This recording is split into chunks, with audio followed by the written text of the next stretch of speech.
Have you ever heard a story so strange that it makes you wonder if magic is real? In the peaceful town of Abakaliki in Ebonyi State, there lived a young tailor named Ifeoma. Many people admired her for her bright smile and the colorful dresses she made. But at night, strange things happened that no one could explain. They said Ifeoma turned into a black cat and stitched clothes using dark powers. Even more frightening, everyone who wore her clothes became sick. The news spread through the city like wildfire, and curious neighbors began to whisper about her secret. In this story, we will learn how one tailor's hidden magic caused fear and sickness, and how the brave people of Abakaliki tried to stop it. Ifeoma learned how to sew from her grandmother when she was just a little girl. By the time she turned 18, her dresses and shirts were famous across Ebonyi State for their neat stitches and bright designs. But there was one rule that Ifeoma always followed. She never worked during the day. People would bring their fabrics to her shop in the morning, yet she would say, "Come back tomorrow. I will finish your dress by the time the rooster crows." At first, people thought she liked working at night because it was quiet. They did not know that the real reason was far more mysterious. Nobody could guess that Ifeoma became a cat under the moonlight. One evening, a young man named Emeka brought his fabric to Ifeoma's shop. He needed a new outfit for a family wedding. "Please, tailor Ifeoma, make this for me by tomorrow," he said politely. She nodded with a small smile and promised, "Your clothes will be ready." But Emeka noticed something odd. Ifeoma's eyes looked different at night, almost like a cat's eyes glowing in the dark. He shrugged off the strange feeling and left. The next day, Emeka picked up his outfit, and it looked perfect. Yet, that same night, Emeka fell very ill with a fever. His family worried and wondered if something was wrong with the clothes he wore. Day by day, more people in Abakaliki who wore Ifeoma's outfits began to get sick. Children coughed, adults felt weak, and even the elders lost their appetite. Many visited the local clinic, but the doctors could not find any clear cause. "We must check if there is a new disease in our area," one doctor suggested. However, a few sharp-eyed neighbors started to suspect a different reason. They noticed that only those who wore Ifeoma's clothes fell ill. Whispers filled the streets. Could Ifeoma be a witch? And is she using dark magic on her customers? No one had proof, but fear grew stronger with each passing day. Unknown to the townspeople, Ifeoma carried a secret curse passed down from her great-grandmother, who was once called Mama Obi. Mama Obi had been a witch who turned into a cat at night to gather special herbs. But her magic was not used for good deeds. It brought harm to people. When Mama Obi passed away, her powers moved to the next woman in the family. That was how Ifeoma received the ability to turn into a cat. At first, she tried to resist these powers, but the urge to transform became too strong. Slowly, she found herself working on clothes under the moonlight, guided by a strange force she could not control. Ifeoma's nightly transformation was both wonderful and scary. As the moon rose, her arms turned into furry paws, and her ears grew sharp and pointy. She would leap onto her sewing machine with incredible speed. Her eyes glowed bright yellow in the darkness, and the thread she used shimmered like black smoke. While stitching, she mumbled old words passed down from Mama Obi's spell book. These words gave the clothes a dark touch, causing sickness to anyone who wore them. Ifeoma felt guilty but also found herself trapped. She did not know how to break free from the curse.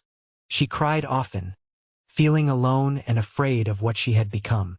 Soon, the rumors spread beyond Abakaliki, reaching places like Enugu and Aba. People began avoiding Ifeoma's shop, fearing they might become her next victims. Her once busy tailoring business turned quiet. At night, she would still transform into a cat, but now she had fewer customers' clothes to sew. She tried to hide from the curious eyes of neighbors who peeked through her windows. Some nights, she would wander around the dark streets in her cat form, searching for answers. She prayed silently, hoping to find a way to end the evil magic inside her. But the sickness of her past customers lingered, and the people's anger grew. Among the worried villagers was a kind nurse named Chinyere. She worked at the local clinic and saw many patients who wore Ifeoma's clothes. They all had similar symptoms: high fever, weakness, and terrible nightmares. Chinyere listened to their stories and noticed the pattern. We must find out if there is a link between these clothes and the sickness, she told her fellow nurses. While many were scared to act, Chinyere felt it was her duty to help. She gathered courage and decided to visit Ifeoma's shop one night to uncover the truth. Little did she know, she was about to see something that would change her life forever. On a clear, moonlit night, Chinyere crept quietly to Ifeoma's tailoring shop. She peered through a small gap in the wooden door. Inside, she saw a sight that made her heart pound. A sleek black cat, sitting at the sewing machine, moving the needle up and down with quick, sure strokes. The cat's eyes glowed with an eerie light, and its tail swished back and forth in a slow rhythm. As Chinyere watched, she realized that this cat was not just an ordinary animal. It was Ifeoma in her transformed state. Fear gripped Chinyere's heart, but she knew she had to be brave and find a way to stop this dark magic. Chinyere quietly made her way back home, her mind racing with questions. How could Ifeoma be saved from this curse? What if the sickness spread to more people? She decided to share what she had seen with an elder named Pankem, a wise man who lived near the edge of town. Pankem was known for his knowledge of old traditions and hidden secrets. He listened carefully as Chinyere told him about Ifeoma's transformation into a cat. Pankem nodded slowly and said, "Long ago, I heard of a curse that made a tailor turn into a cat at night. We must find the spell's source and break it before more harm is done." Pankem explained that the curse was likely tied to a special object or a hidden book of spells. "We must search Ifeoma's house and find what binds her to this evil magic," he said. Chinyere felt nervous, but she agreed to help. They waited until the next day, when Ifeoma usually slept after her nighttime work. Then they visited her home. Ifeoma looked tired and worried. She did not resist their request to check her room, because deep inside, she wanted to be free from the curse. After searching through clothes and boxes, they found an old, tattered spell book with dark symbols. Chinyere trembled when she saw it, for she recognized it as Mama Obi book. The spell book was filled with strange words and drawings of cats, needles, and thread. Pankem turned the pages slowly, reading lines that spoke of using moonlight to fuel dark powers. Chinyere felt chills run down her spine. "This is where the sickness begins," Pankem said gravely. "Every stitch made under the moon with these magic words brings harm to the wearer." Ifeoma lowered her head in shame, tears rolling down her cheeks. She admitted she felt trapped by the book's power, unable to control her actions at night. Pankem comforted her, saying, "There is always hope. We can break this curse, but it will not be easy." To break the curse, Pankem explained, they would need a pure white thread blessed by a good-hearted healer. They would also need to burn the spell book under the light of a full moon. "This must be done in a sacred place," he added, "a place where the spirits of our ancestors can help us."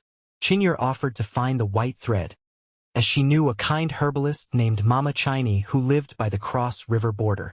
Meanwhile, Ifeoma promised she would not sew at night until they found a cure.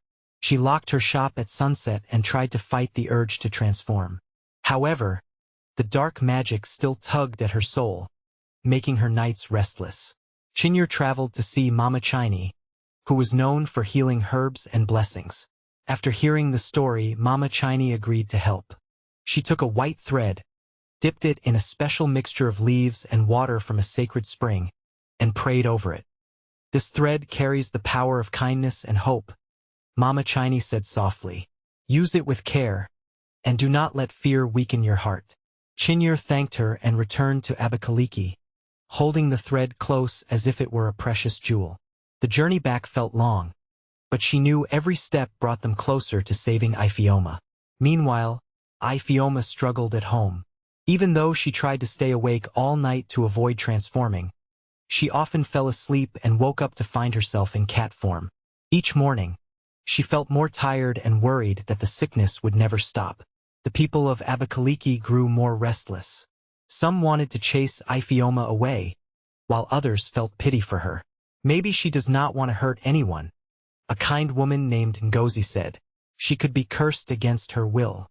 But many were too scared to trust Ifeoma. They warned their children, stay away from that tailor's shop, and locked their doors at night. Finally, the night of the full moon arrived. Ponkem, Chinyere, and Ifeoma made their way to an old shrine by the river. The moon shone brightly, casting silver light over the water. Ifeoma clutched the spell book in her arms, her heart pounding with both hope and fear. Ponkem drew a circle on the ground with chalk, and Chinyere placed the blessed white thread in the center. Stand here, Ifeoma, Ponkem said gently. You must use the good thread to sew a single stitch on your own shadow.